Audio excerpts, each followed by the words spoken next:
Welcome, ladies. Thank you for being with us here today. We have a short video from the Purple Boot training about the company, so you can get to know what they're doing and what they specialize in. And we're going to share the screen and show the video. And go.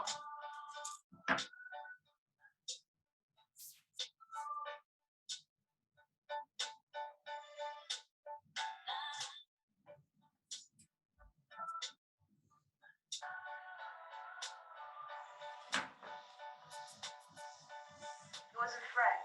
I mentioned my interest in data analytics. I read about it online from a Facebook post.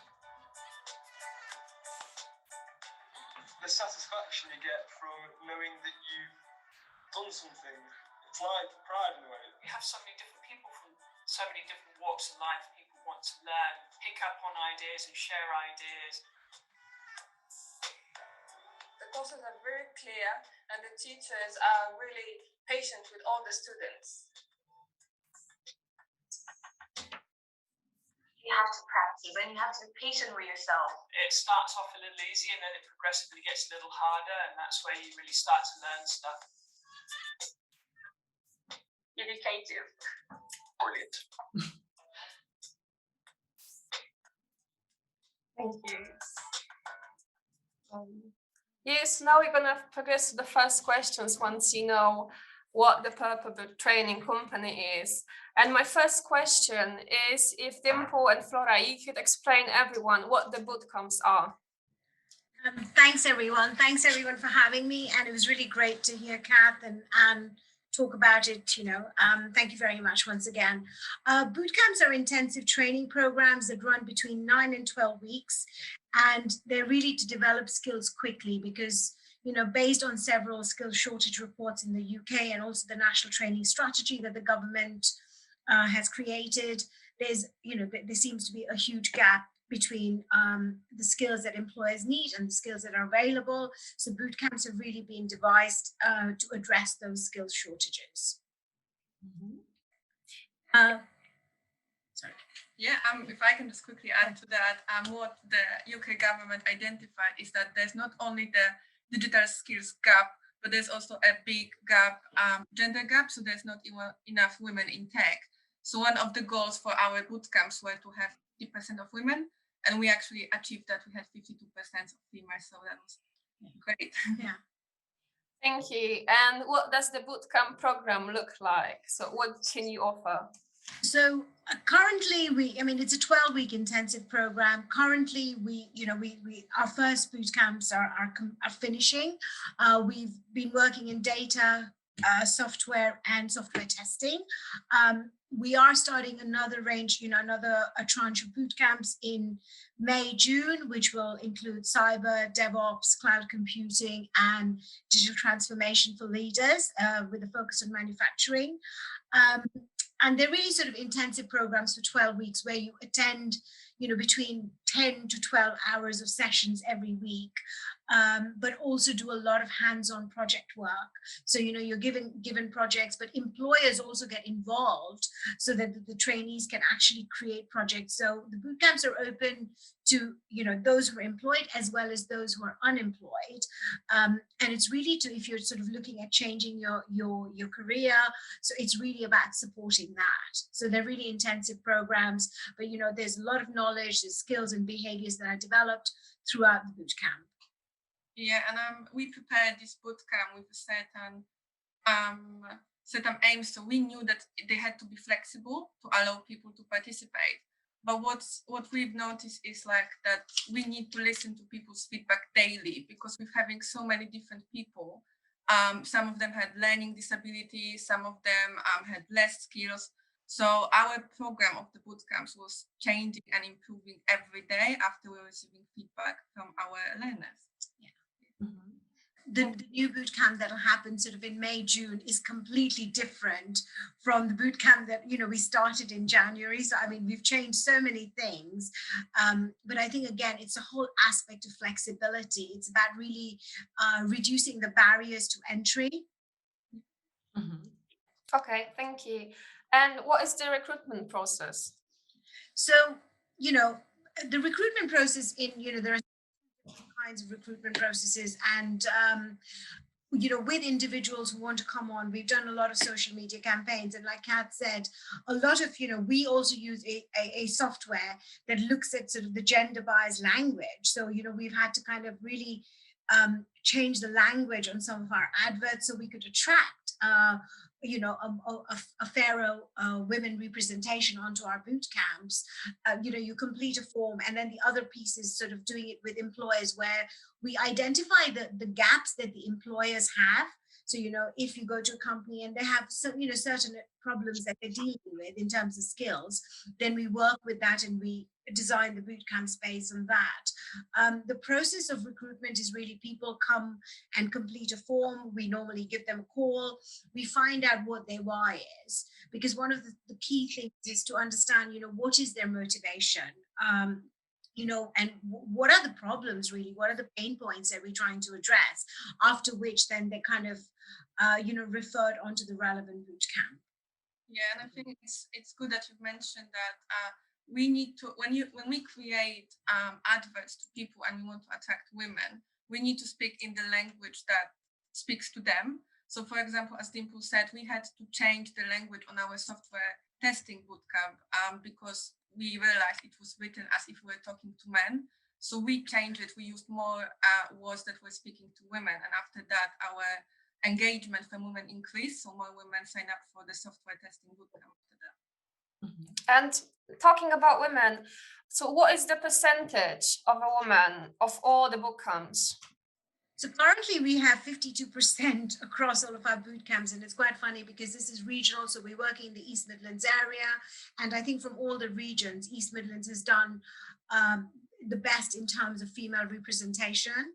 So it's something we've been talking a lot about and really showcasing best practice on how we can support other regions as well, so they can attract more women into tech. Yeah, and we also had female teachers on every bootcamp. So on the coding, on testing, on data, we always made sure that there was one female. So our students could relate to her journey as a female in the tech environment. Yeah. So a lot of our trainers are subject matter experts. They come from industry, and it's really about bringing that in, but also, the teaching assistants and supporting them throughout the journey and being really flexible. And would you say that bootcamps are very popular, or not a popular way to acquire knowledge and skills in terms of cyber and IT? So, I think, historically, boot camps have been around now for a couple of years, but they are becoming very popular because this is again based on some of the initial reports where employers were having a problem filling the skills shortages. So boot camps have really been designed to deal with those skills shortages. So because, in the UK, we have various different trajectories in terms of education. There's university, then there is apprenticeships as well. But I think employers were sort of struggling to say that we need these skills much quicker because, if we look at sort of the history of, tech development, I mean, in the last 20 years, tech has developed and progressed beyond belief. But in terms of the skills, we've not been able to keep up with that. So I think it's really to plug that gap. So, from, what we're seeing and what we're reading and again, from the projects we're delivering, it seems that, boot camps seem to be a very popular way of developing those skills very quickly and rapidly. Yeah, and I think boot camps are becoming more and more popular, especially now during the pandemic, because many people were, they stopped working and they were using this time to upskill themselves. And I think there's like a big difference when you go online to the online course and you just watch the videos alone. And when you go to the bootcamp, when you have 30 people around you sitting and, they might ask questions you wouldn't think of, and you have this community you can kind of relate to. So I think in pandemic, because people are really like missing this human contact, the bootcamps are becoming more and more popular. Yeah, so we've kind of seen that, I think the hands-on and, working with each other, working with groups, also there is a commonality, some people will be dealing with the same kind of issues. So I think it creates that really strong community, like Flora said. Yeah, and if you are a female and you are seeing there's 15 other females on the course with you, you're not like sitting there thinking, am I in the right place? You can see there's other people doing this as well, and you have a female teacher in front of you. So yeah, this is really helping. Thank you. And what is the cost of the bootcamp? So, you know, the boot camps would, you know, if somebody was paying for it commercially, they would cost anything between £2,500 to £4,000. However, the boot camps that we offer are funded. They're funded by the government. They're co-funded. So the government funds part of it and the employers fund part of it. So if you're unemployed, then, you know, there isn't a cost to you. So yes, I mean, you know, that's the cost, but it's mostly funded. Thank you. I'm trying to make some notes once you're speaking. And the last question is, where did the purple book training came from? Why you are doing the bootcamp? And what? And if you really maybe plan, are you going to organize something like bootcamp in Poland? We would love to. We would love to. If the opportunity presented itself, we would absolutely love to organize boot camps in Poland and really anywhere, because again, because of COVID in a way, it's become easier to reach a much you know, larger pool of people across the world because the quality stays the same. You know, technology it's a universal language, and you know, I believe that, you know, if we can teach it in a consistent way where people are learning, you know, no matter where you are, then it's absolutely great. And I think, you know, with the sort of the hands-on piece, those activities, you know, the projects that you're doing, that really sort of embeds the knowledge, you know, from, you know, yeah. So, you know, I think coming to the other question is that Purple Beard, you know, I've been in training for over 15 years, almost 17 years, longer. And I think it's for me, I'd written about women in tech in 2004, that there was a real gender gap in tech. Now it's kind of coming to fruition, and it's you know, it's kind of nice to see, but I think it's ever evolving. It's really ensuring that you know, the provision is keeping up with the trends that are happening. Yeah, so I hope I've answered your question.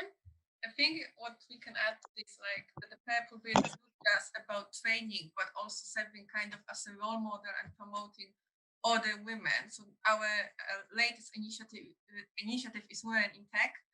And this is not just about to show people that they should be learning digital skills, but also that there are these role models around you and you might not even know about it. And promoting them is so important for the future, you know, communities. Because the more we expose people to the certain tech areas, the more people are gonna get engaged with them. And I think just to add to that, I think, you know, one of the things we are also very keen as part of our boot camps is just not the technical skills, but also the other skills, things like, you know, emotional intelligence, communication, you know, all of those are sort of embedded. You know, mental health is very, very big for us as an organization, but generally even for, you know, all of the, you know, boot camps and programs we offer, you know, it's a linchpin of everything that we do, that, you know, people can manage those stresses, those anxieties. It's about building that resilience, you know, having sort of the growth mindset where it's okay to fail, and just being kinder to yourself, like Anna said, being you know, and really just saying it's okay, and you know, trying and just getting on with it. Okay, thank you so much.